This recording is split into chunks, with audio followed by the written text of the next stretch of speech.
Yeah, Chucky, man. The fentanyl is just no joke.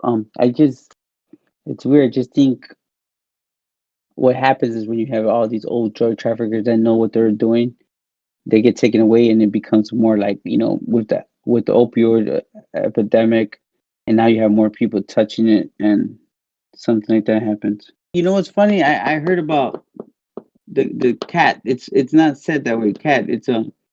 I heard about that drug too. Flores.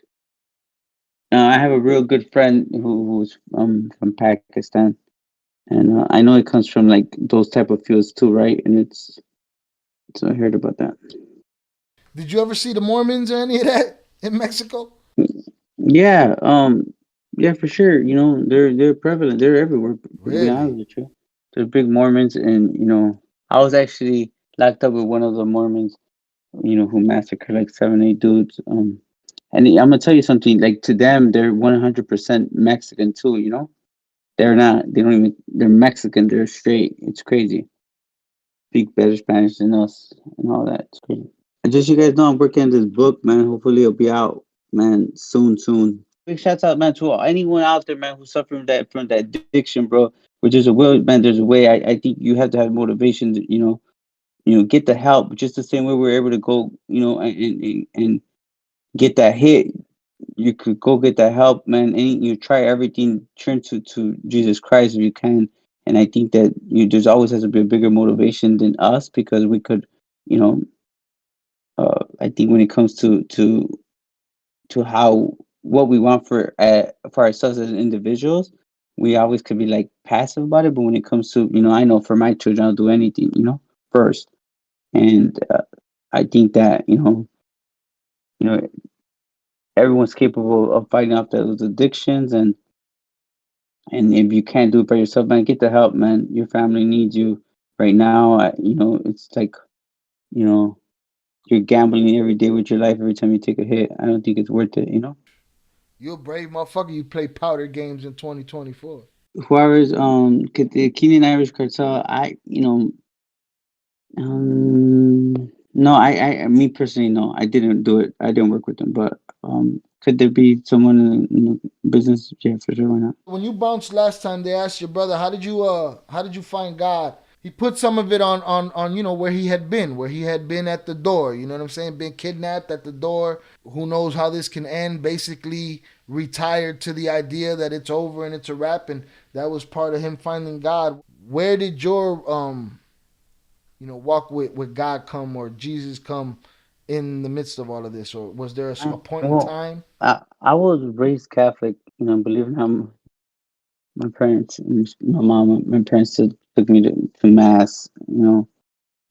So I feel like it wasn't a lesson. I feel like I grew up knowing, the good and the bad, and I grew up, Catholic, and for the most part, I think that always kept me grounded. Me understanding, I think the biggest thing that would make you think twice about anything. Let's face it, and it always says God says, be fearful of Him, right? It's to be fearful of what could happen in your life, right? And I think that we disregard God at times when we make decisions, Lord, and it's like but we will be fearful of saying, "Well, I can't cooperate." We'll be fearful of certain other things, right? Just in life. Um, but I think it was always in me. I think that's why crossing the line with certain matters. It's easy for me to say, "Oh, we made business decisions," but I think always and foremost, I just didn't. I didn't want to be a liar in terms of trying to be act like this tough guy that I felt like I wasn't.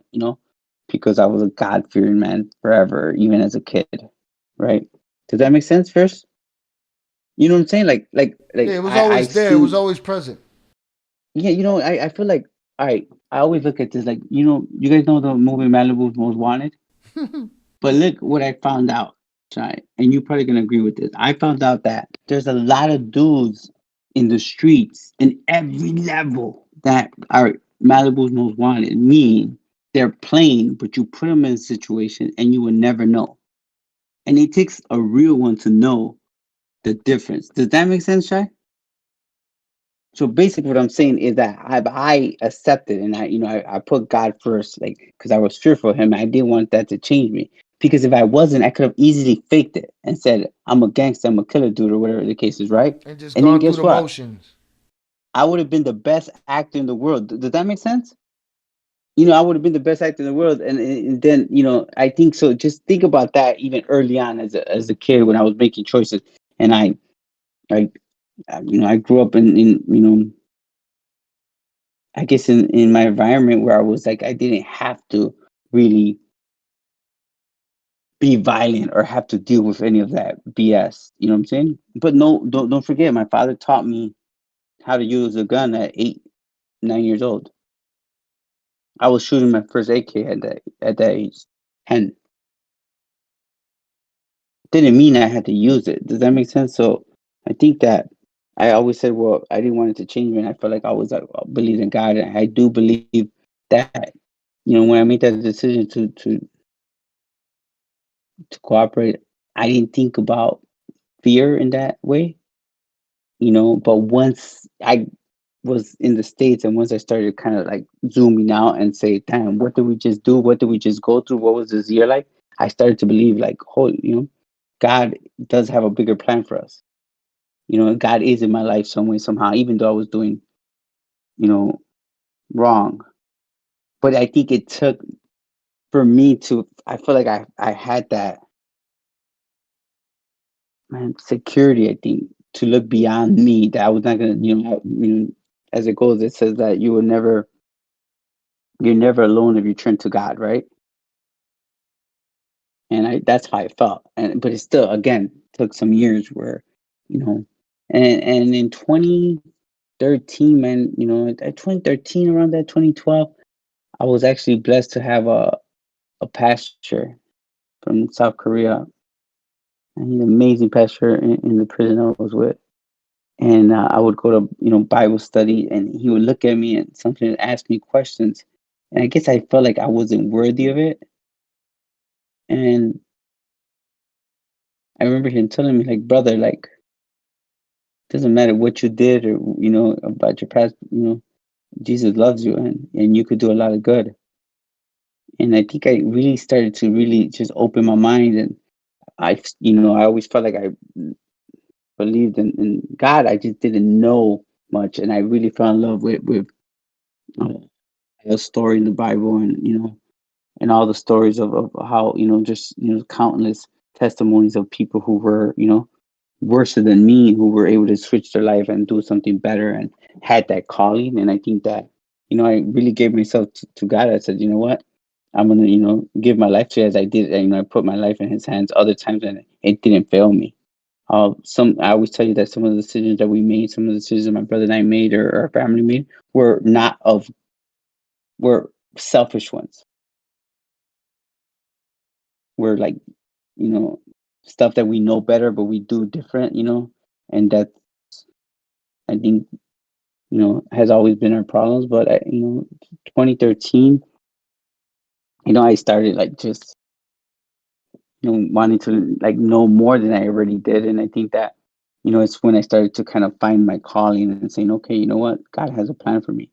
So when everyone asks, well, why are you doing this? Why are you doing that? I really feel like I'm supposed to. I don't like force anything anymore. I put my life in His hands, and I feel like loved, and I feel like if I could come out of that and be blessed and be here, and He has blessed me. Of course, it comes with suffering, right? Um, Suffering that all those suffering moments that we've had in our life have always turned out to be blessings. So I think that's where I'm at. And I think that hopefully for all those people that don't believe, I think that you have to just find it for yourself and always know that um, Jesus loves all of us, and we all have it. Opportunity to go to Him and change our life. And I will tell you something. One part what I feel like being a Christian is that I don't make those decisions for anyone else, or I'm not going to judge for someone. I'm not going to judge someone else's life. I always say, well, this is my relationship with God, and this is my life. This is my testimony, and I'll take all those hate comments or whatever the case is. Like I said before, Jesus had more haters than anything. I was looking at the comments in the Dan Crenshaw interview. There's a different group of people we don't know that the sin on your part is different. to one person, it was the trafficking narcotics that was the sin.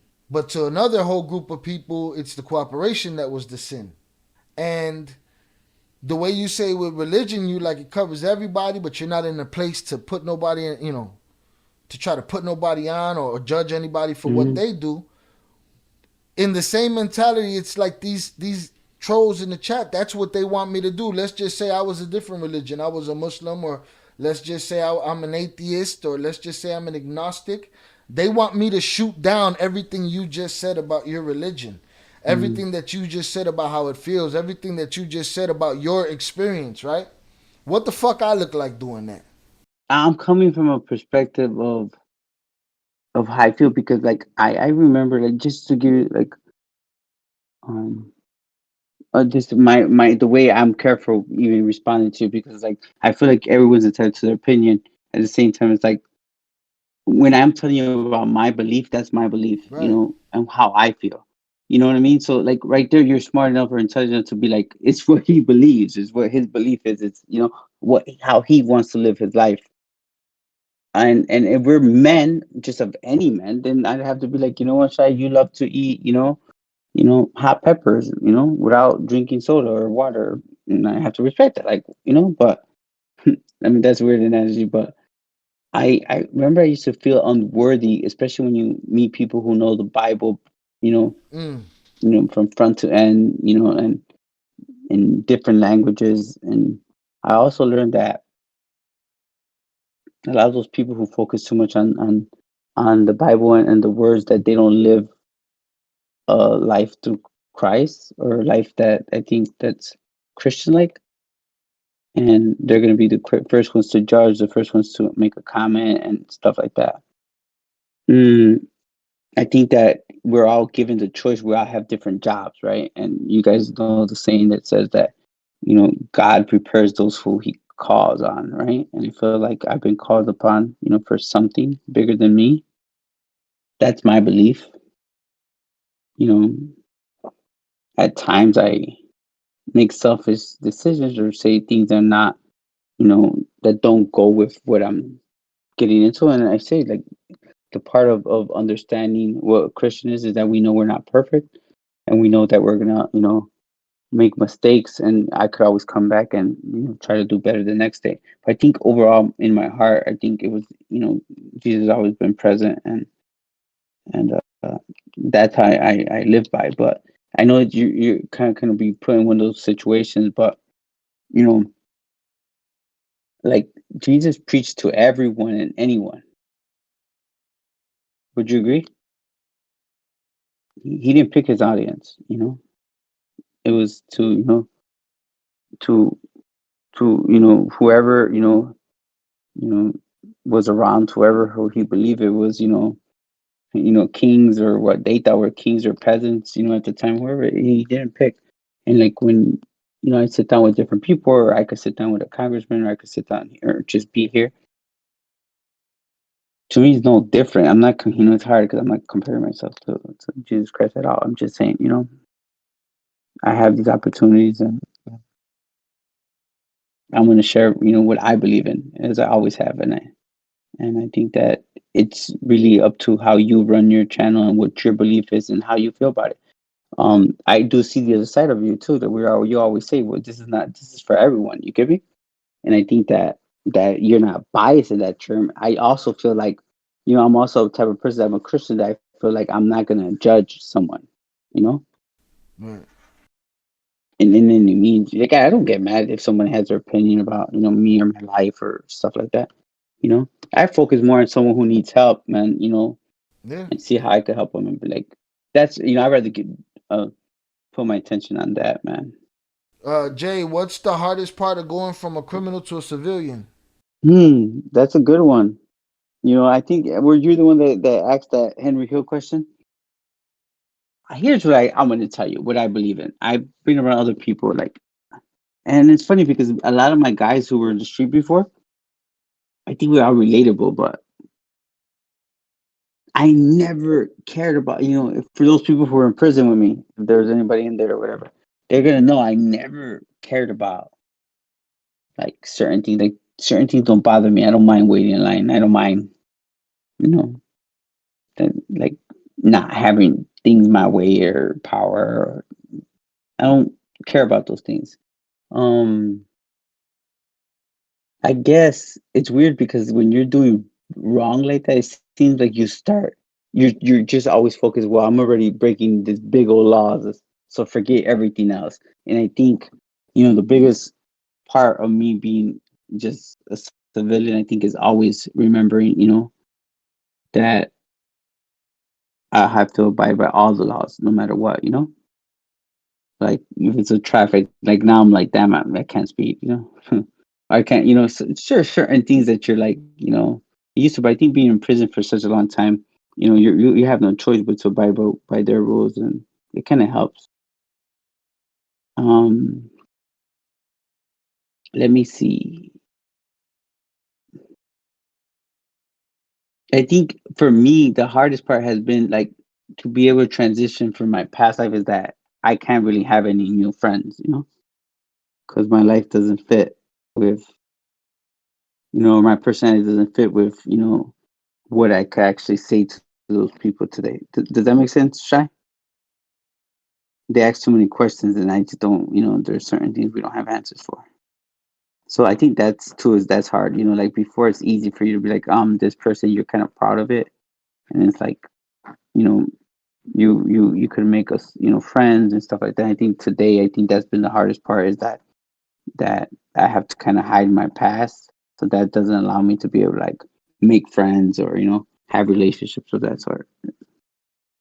Have you had times where you peeped somebody that didn't peep you, or somebody got close? You don't have to answer that if it's a security concern, but just curious, like if you've ever run into anybody like you didn't expect to run into. Um, I think my brother had a couple more of those instances. I do have like there's been a couple situations where it's like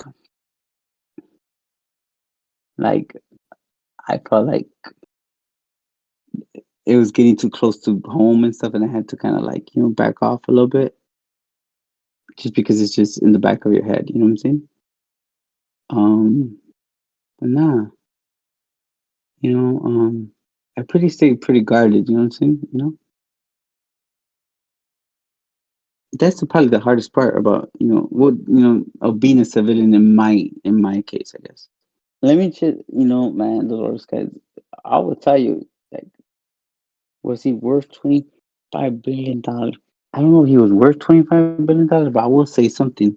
He probably had like $25 billion at that time. If that $25 billion was $1 billion, $2 billion.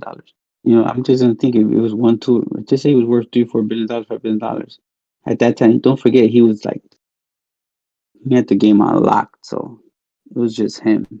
You know, he's the one that started the whole like Colombians couldn't work in Mexico and started kind of taking the drug trade from the Colombians. He worked directly with Pablo Escobar and stuff like that. It's just he was on another level. I feel like I heard of the Jabalines, but I'm not sure. Like if like I want to tell you the name, but the Santana, maybe just differently. Don't forget they have different names and stuff like that. Too many to keep up with sometimes. Yeah, what I'm saying to how the public knows them, they could say they could be that, or to how we know them, it could have been something. And don't forget what they do; they start switching their names as the time goes What's by. behind all the You girly know? name stuff? When they get names, that kind of reference Yeah, them as a girl. yeah. Like especially if they say la, like something. You know what I'm saying? Right. That's all busting balls that becomes a person's name, right? Yeah, yeah, yeah. Person's name, yeah, for sure. And Mechita was too small when I was there, because he was too young. Man, Alberto, honestly, like that question would be posed, but what? If they are, then what? What makes a difference? It's all the same I shit. mean, It's been the everyone same knows shit. it, all that, Cause that's one of mine. all I that's like that one. That one's a good one right there. You know what I'm saying? But it is what it it's is. like what I'm saying. If they are, here's what I'm saying. It goes back to this. Here's the issue that the government, like today's government, can be responsible for those governments in the '80s, right? Like I don't believe in that. I don't believe that me myself because I'm judged in this way. But just say that you know the person who's in charge today is not the same person. Doesn't carry the same morals of the person that was there yesterday. So, I just don't believe it, even with law enforcement. Man, the dudes that did that to us when we were back then are not the same dudes today. But we're quick to look at everyone as a whole, and these are individuals, right? But and then we'll get insulted if everyone looks at us like the worst kind because we're Mexican or Puerto Rican. You ever get it? So it's like, just say, do they? What are they gonna? How are they gonna be held accountable? How? By giving back time? They can't give back time. Like how? There is no held Um, accountable, but the idea and the thought of it is, let's just say you get your checkpoints going south, right? Is that going to hurt the pockets of a lot of people in shadowy places and families that have been around for a long time in this country? Is that going to hurt their pockets too? The people I believe mean, that it's they're part part of of the what I'm game saying. now, that they always It's have been. collateral damage. Just to put things in perspective. Okay, just say, all right. How about this? All right, forget the drugs, forget all that. Just say it's gonna happen. Just say we don't blame anyone for doing the drugs. We don't blame, the Sacker family. We don't blame Purdue or Johnson. Just say we don't blame anybody, right? We don't blame the government for crack or whatever the case. Just say we don't. All right. So just say, what if? Because we're quick to blame the government, right? But what if the government was right? What if the people of the 1980s, right, that decided not to fund the Contras? What if they were wrong? Because we're fighting communists, right? We're fighting, communists spreading into Latin America because Russia's, we're at a Cold War with Russia, right? Were they wrong for trying to fix a solution that maybe Americans voted on, and maybe we just didn't see the bigger picture? It's So it's kind of the basically, same it's way. It's like, kind of the same way you talk about with the whole cooperation thing. Is that there's a bigger picture to all of it. You know what I'm saying? But like, as somebody would say in the chat, they said at the expense that your friends had to pay for it. They did that at the expense of a crack epidemic. That was it coming either way? yeah, that's why I think that's the question we don't know. But I will tell you this: if the Iran Contra, just say it did help, okay? Just say, oh, so what if this? Did they help? What do you call it? What was it? Who was it? The Nicaraguan people, or later on Salvador people, whoever was involved. Did they help them? Did you save lives there? Did you save Russia from invading Nicaragua, or Panama, or whatever was coming? Kind of think about that. Did it make America what it is today? Collateral damage, right? So you think it's just ignorance? Like it's just the stuff is getting into the country just because y'all are that good on the other side of the border to get it through, or these dudes is opening lanes for shit to happen and then shut down whenever they want to shut down and let it open. September 11th came, everybody stopped everything everywhere. Yeah, everyone. I think that it was more like, all right, for drug traffickers like us and all those, I'm a shit. Like, that was my come up, But on the other side of the border, like everybody's like, oh shit, they're gonna be looking for bombs. They're gonna be looking for terrorists. Like, don't send your shit across. It's gonna get caught. You know what I mean? Fear. Where we're all motivated out of fear, guys. That's the first thing. And I also think it's mindset. I just think it's mindset. The hardest thing to do, what I've seen working with law enforcement, is changing their mindset because they're trained that they know everything. And how to do things is just passed on over and over again. The same way like you would pass on, our culture, the same way my father passed on, drug trafficking to me and all that. Kind of the same way.